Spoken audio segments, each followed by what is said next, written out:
Olá pessoal, vamos aqui a mais uma aula da gente. Hoje a gente vai começar um novo tópico, a gente vai falar agora sobre números complexos. Esse tópico vai ficar basicamente dividido em três partes: o tratamento algébrico, o tratamento trigonométrico e as leis de Moave. Então hoje a gente vai dar o pontapé inicial, tratando sobre a origem dos números complexos e a primeira parte da sua forma algébrica, ok? Então, a gente inicia os estudos de número complexo com o coração pulsante dessa teoria, que é a tal unidade imaginária. Então, o número i, um número que nós dizemos não real, ele é chamado de unidade imaginária e satisfaz essa condição aqui. Ele é um número que elevado ao quadrado dá menos 1. Então, esse i, chamada unidade imaginária, é um número, que obviamente não é real, que quando elevado ao quadrado dá menos 1. Por que, que eu chamo a atenção para essa parte onde eu digo que esse número é não real? Porque a gente conhece desde os inícios dos estudos em matemática que todo número elevado ao quadrado é sempre positivo. Repetem isso para a gente sempre. Só que esquecem de dizer um detalhe, né? Todo número real ao quadrado é sempre positivo, sempre maior ou igual a zero, no caso. Mas fora dos números reais, pode haver outros tipos de casos, né? Pode haver outro comportamento com relação às potências. Então, para a gente dar o próximo passo para além dos números reais, eu vou agora instituir a unidade imaginária, representada pelo i, que tem a característica que ao quadrado é igual a menos 1. E esse i eu chamo de unidade imaginária. Então, com esse surgimento, né, desse novo tipo de número, torna-se possível resolver equações que lá nos números reais você não conseguia. Você não tinha como resolver equações, por exemplo, equações do segundo grau onde o delta era negativo. Quando o delta dava negativo, você dizia que a equação não tinha raízes. Na verdade, ela não tem raízes no conjunto dos números reais. Agora que eu estou idealizando um novo conjunto, é possível que nesse novo conjunto venha a haver. Então, vamos pensar no seguinte. Imagine essa equação aí de segundo grau. Né? X ao quadrado mais 9 igual a zero. Resolvendo, passo 9 para o outro lado, ele está positivo, passo para o outro lado negativo. O x ao quadrado é igual a menos 9.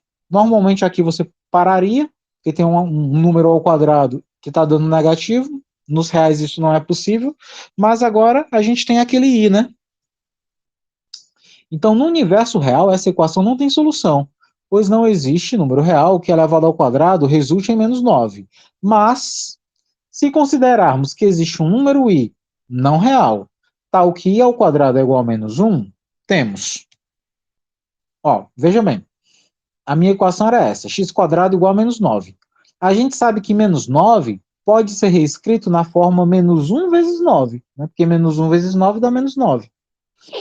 E a gente viu que o menos 1 é o i ao quadrado. Então, esse menos 1 aqui, ele é o i ao quadrado. Então, fica i ao quadrado vezes 9, que dá 9i ao quadrado. E aí, como o x está ao quadrado, passa para o outro lado na forma de raiz. É a raiz quadrada de 9i ao quadrado.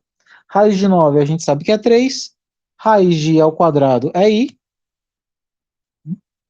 Então, o nosso x aqui, que antes não tinha solução no conjunto dos números reais, passa a ter agora solução nesse novo conjunto. O valor de x é i 3i positivo ou 3i negativo. Então, agora o meu conjunto de solução, que antes era um conjunto de solução vazio no conjunto dos números reais, passa a ser agora um conjunto de solução com dois elementos, 3i e menos 3i. Agora imagine que você vai resolver essa outra equação de segundo grau aqui. X quadrado menos 2x mais 5 igual a zero. Né? Uma equação completa, onde tem os coeficientes a, b e c. E aí pede para que você resolva utilizando essa definição de unidade imaginária, considerando a existência desse número não real e cujo quadrado de i seja menos 1. Bom, a gente tem aqui a nossa boa e velha equação. Usando a fórmula de Bhaskara, né? X igual a menos b mais ou menos raiz de delta, que é b ao quadrado menos 4ac, sobre 2a. E aqui o A é 1, que é quem multiplica x², o B é menos 2, o C é 5. Ao substituir isso daqui, eu vou chegar nessa expressão, né? Vou chegar até aqui, mais ou menos. Ó. 4 mais ou menos raiz de menos 8 sobre 2. Normalmente, nos reais, quando você chega bem aqui, você já para. Porque, a princípio, não existiria raiz real do menos 8, né? Que, na verdade, realmente não existe, nos reais. Mas, menos 8, ele é 8 vezes menos 1. Né? Que 8 vezes menos 1 é menos 8. E como o menos 1 ele pode ser substituído por i ao quadrado, então ficaria com esse i ao quadrado, esse menos 1 ia ser o i ao quadrado. E aqui eu posso continuar fazendo as contas, né? Se você olha bem aqui, esse camaradinho aqui, eu acho que tem alguma conta aqui errada. 16. Aqui não é 4i, ok? É raiz de 2i. Né? Mas enfim, a ideia aqui é pegar o quê? O raiz quadrada de i ao quadrado, aí. Então agora eu tenho duas soluções aqui. O 1 mais 2i e o 1 menos 2i. E aí meu conjunto de solução agora é formado por dois números com esse formato, né? Onde aparece esse i aí. Então a gente já viu que existe função, né? Existe um porquê da existência desse tal número i. Ele nos permite resolver equações que outrora a gente não conseguia resolver. E pensando nisso, que a gente tem outro caso, né? Mesma ideia, ó. Pega essa equação de segundo grau, utiliza a fórmula de Bhaskara, o delta deu negativo, ó, deu menos 16. O negativo vira i ao quadrado, e aí raiz de 16 é 4, raiz de i ao quadrado aí, você acaba chegando a esses resultados aqui. Na verdade, esse pedaço aqui é o do item anterior e o do item anterior é esse, né? Na hora de passar o slide, eu passei ao contrário. Mas o que nos chama a atenção é o seguinte: você agora começa a pensar num novo conjunto numérico. Em um conjunto agora onde é permitido o cálculo de raiz quadrada de número negativo. Então a gente começa a pensar em um novo conjunto. A esse conjunto nós chamaremos de números complexos. E a principal característica desse conjunto é que nele é permitido a extração de raiz quadrada de número negativo. Ou seja, existe um número chamado unidade imaginária, cujo quadrado é menos 1. E com base nessa unidade imaginária, você consegue extrair qualquer raiz quadrada de número negativo. Então a gente vai chamar de número complexo todo número que puder ser escrito dessa forma. Z igual a A mais BI, onde A e B são números reais e o I é a tal unidade imaginária. O I é aquele sujeito não real, cujo I ao quadrado é igual a menos 1. Então, qualquer número que se escreva dessa forma, A mais BI, é considerado para a gente de agora em diante um número complexo. O A é chamado de parte real e o B é chamado de parte imaginária. Bom, alguns exemplos aqui. Se eu tomo um número complexo Z igual a 3 menos 2i, o 3, como não tem i, é a parte real, é o A, e o menos 2 está multiplicando o i, então ele é o B, a parte imaginária. Se eu pego aqui o Z igual a menos 7 mais 5i, o menos 7 é a parte real, o 5 é a parte imaginária. Se eu pego apenas esse número, ó, Z igual a 3, por mais que o i não apareça, fica subentendido que ele está multiplicado por zero, né? Então, o 3 é a mesma coisa que 3 mais 0i. E ele também é um número complexo, correto? Onde a parte real dele, que é o A, é 3, e a parte imaginária dele, que a princípio não é explícita, é zero. Nesse caso, ele é chamado de número real, porque a parte imaginária dele é nula. Então você diz que um número complexo é classificado como real se a sua parte imaginária for igual a zero. Ou seja, quando B for igual a zero. Agora, se eu Olha, o oposto disso, se eu pego z igual a 4i, o termo da frente, né, não aparece, então fica subentendido que é zero. Então é como se o a fosse zero e o b fosse 4. Então, se o a é zero, é a parte real, o b é 4, então é a parte imaginária. Então, esse tipo de número, que tem essa configuração, ele é agora conhecido como imaginário puro. Por que, que ele é imaginário puro? Ora, porque a parte real dele é zero e a parte imaginária dele não é zero. Ok? Então, a parte real é nula e a parte imaginária não é nula. Bom, e quando é que eu digo que dois números complexos são iguais? Então, imagine que eu tenho aí dois números complexos, o número complexo z e o número complexo w. Digamos que o número complexo z seja da forma a mais bi. Já o número complexo w é da forma c mais di. Quando é que o w é igual ao z? Bom, os dois números complexos serão ditos iguais se eles tiverem a mesma parte real e também tiverem a mesma parte imaginária. Ou seja, a parte imaginária do z é o a parte imaginária do w é o c. Portanto, o a tem que ser igual a c. Eles têm que ter a mesma parte real. Agora, as partes imaginárias. No número complexo z, a imaginária é o b. No número complexo w, a parte imaginária é o d. Portanto, o b deve ser igual ao d. Ou seja, as partes imaginárias também devem ser iguais. Portanto, dois números complexos são ditos iguais quando têm a mesma parte real e a mesma parte imaginária. Então, imagine que você tem os números complexos z igual a 8 mais bi e o número complexo w igual a menos 2i. Quando é que eles vão ser ditos iguais?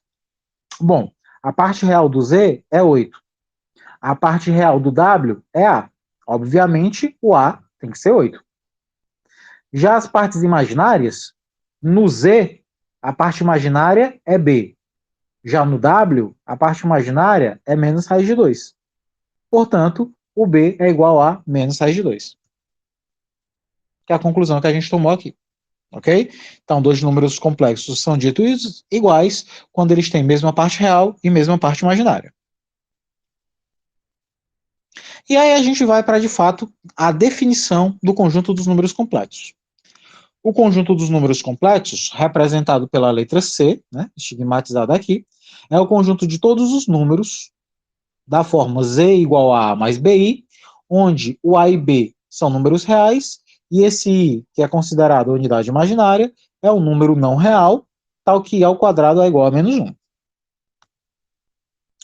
E quando a gente pensa no diagrama de Van Euler, né, o diagrama no qual a gente tem os números, os conjuntos numéricos, a gente sabe que tudo começa com os naturais, que são os números positivos, né, do 1 em diante. Depois você tem os números inteiros, representados pelo z, que tem todos os positivos, tem o zero e todos os números negativos. Depois disso, a expansão deles é o conjunto dos números racionais, representados pela letra Q, onde além de positivos e negativos e do zero, você tem aqui as frações, os números decimais e as dízimas periódicas.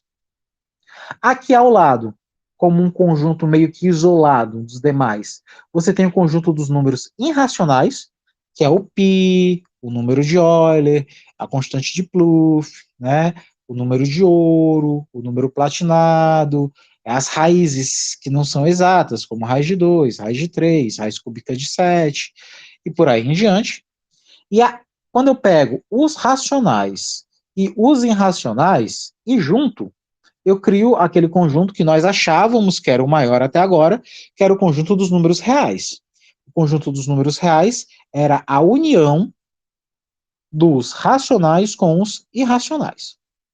E agora você tem um conjunto maior que engloba a todos os anteriores, que é o conjunto dos números complexos, que ele tem todos os números reais e agora tem novidades, que são as raízes quadradas dos números negativos.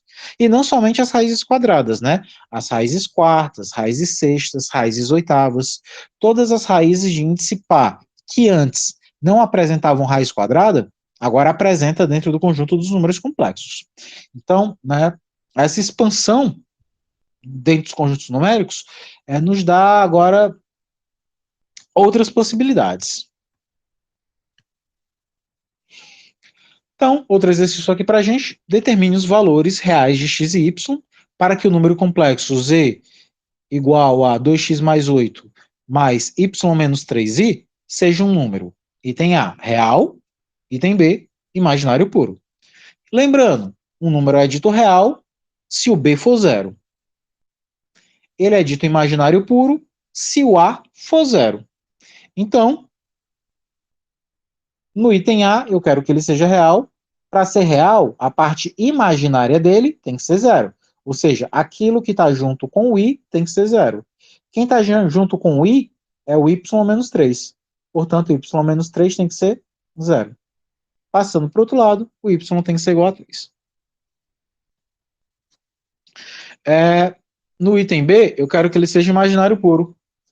Para que ele seja imaginário puro, o a, que é a parte real dele, tem que ser zero. Então, a parte real dele tem que ser zero, e a parte imaginária, obviamente, não pode. Né? Para ele ser imaginário, a parte imaginária não pode ser zero. Então, a parte real dele é o que não tem i, é o que tem dentro do primeiro parênteses, que é o 2x mais 8. Então, 2x mais 8 tem que ser igual a zero. Resolvendo isso daqui, o 8 positivo passa para o outro lado negativo, o 2 que está multiplicando passa para o outro lado dividindo, e dá isso daqui, né? O x tem que ser menos 4. E, obviamente, o y tem que ser diferente de 3.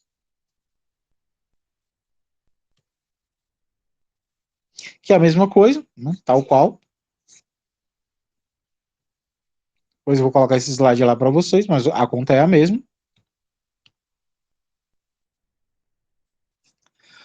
Bom, calcule o valor de x nessa expressão aqui. Bom, pessoal, isso daqui pode não parecer, mas é uma igualdade de números complexos, né? Aqui do seu lado esquerdo tem um número complexo, cuja parte real é x ao quadrado menos 9, e tem a parte imaginária, que é x mais 3. Para que isso dê zero, tanto a parte real como a parte imaginária tem que dar zero.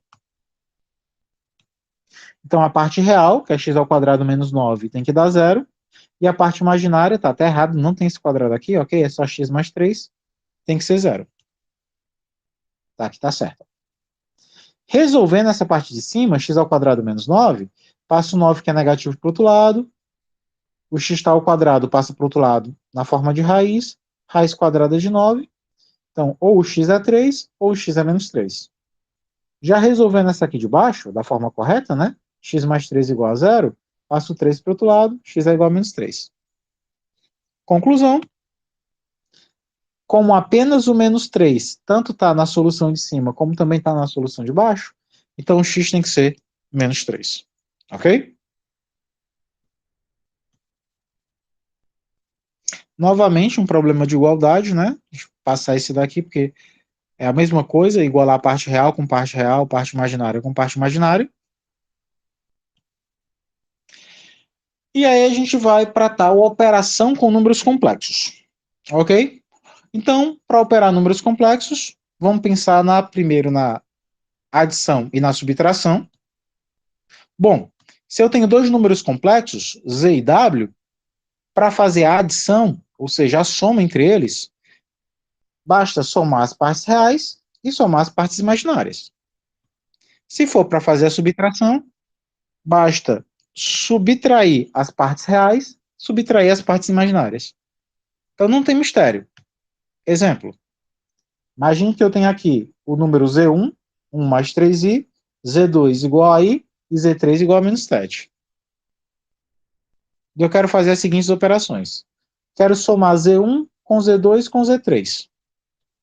Ora, para somar Z1 com Z2 com Z3, eu vou pegar o Z1, 1 mais 3i, vou somar com o Z2, que é i, vou somar com o Z3, que é menos 9.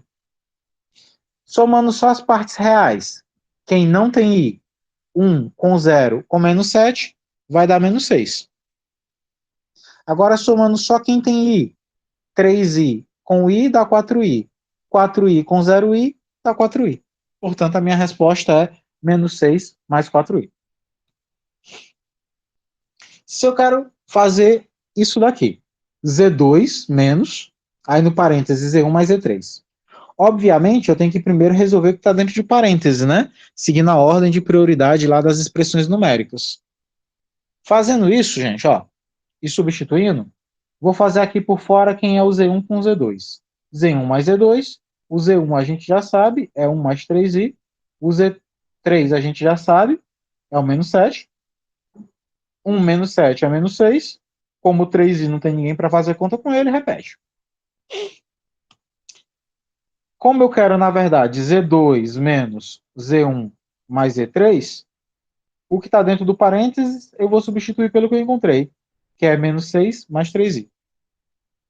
Então, i. Observe que esse sinal de negativo que está antes do parênteses, ele modifica quem está dentro. Então, menos com menos é mais.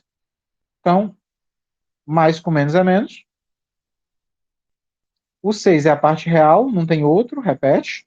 E 1, né? I menos 3i dá menos 2i. Então, a nossa resposta aí é 6 menos 2i.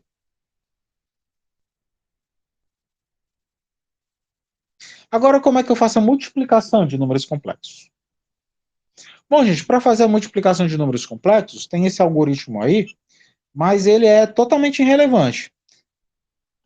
Vamos logo para as contas de fato, né? Como é que eu faço para multiplicar números complexos? Você vai simplesmente fazer a propriedade distributiva dos números complexos.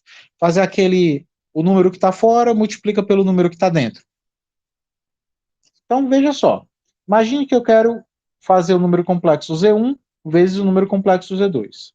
O Z1 é 1 mais i. O Z2 é 4 menos 2i.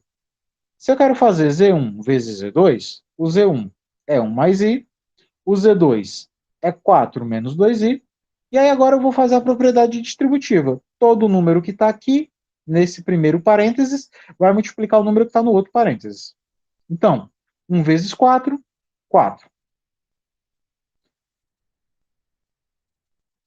1 vezes menos 2i, menos 2i. I vezes 4, 4i. I vezes menos 2i dá menos 2i ao quadrado. Ok? Fazendo aqui as nossas contas, ó. 4 repete. Menos 2i com 4i, sinais diferentes. Eu subtraio o sinal do maior, então dá apenas 2i. E aqui, gente, eu tinha menos 2i ao quadrado. E nós sabemos que i ao quadrado vale, na verdade, menos 1. Então, menos 2i ao quadrado ficou menos 2 vezes menos 1. Menos com menos é mais, na multiplicação. 2 vezes 1 são 2. Então, isso daqui dá 2. 2 com 4 são 6. Então, fica 6 mais 2i, a minha resposta. Então, quando eu vou multiplicar números complexos, a única coisa que eu tenho é que fazer a propriedade distributiva da multiplicação. E, claro, lembrar que sempre que aparecer, i ao quadrado é igual a menos 1. Bom, e se agora eu quero pegar um número complexo e quero elevar ele ao quadrado? Bom, z2 ao quadrado. A gente sabe que todo número ao quadrado é, na verdade, ele vezes ele, né? Então, z2 ao quadrado é z2 vezes z2. Bom, o z2 vezes z2, o z2 foi dado no problema, é 4 menos 2i. Então, fica 4 menos 2i, que multiplica 4 menos 2i. Fazendo a propriedade distributiva, vamos lá distribuir. 4 vezes 4, 16. 4 vezes menos 2i, menos 8i. Menos 2i vezes 4, menos 8i. E agora, ó, menos 2i com menos 2i, menos com menos é mais. 2 vezes 2 são 4. E i vezes i é i ao quadrado. Fazendo as contas, esse 16 que é a parte real, eu repito. Menos 8i com menos 8i. Sinais iguais, eu somo e repito o sinal. Menos 8 com menos 8 dá menos 16. E aqui aparece i ao quadrado. Só que i ao quadrado é menos 1.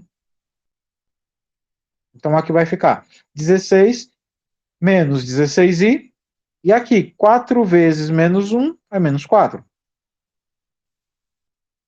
16 menos 4 é 12. Então, nosso resultado, 12 menos 16i. E se eu quero aqui pegar duas vezes Z1, Z2, Z3, é só fazer a conta, né? Duas vezes o Z1 é 1 mais I, foi dado no problema. O Z2 é 4 menos 2I, foi dado no problema. O Z3 é 5, também foi dado no problema. E aqui, gente, para facilitar a nossa vida, se eu pego esse 2 e multiplico logo com 5, né? 2 vezes 5 são 10. E esse 1 mais 2i, que multiplica 4 menos 2i, ele já foi calculado no item A, né? Já foi calculado no item A.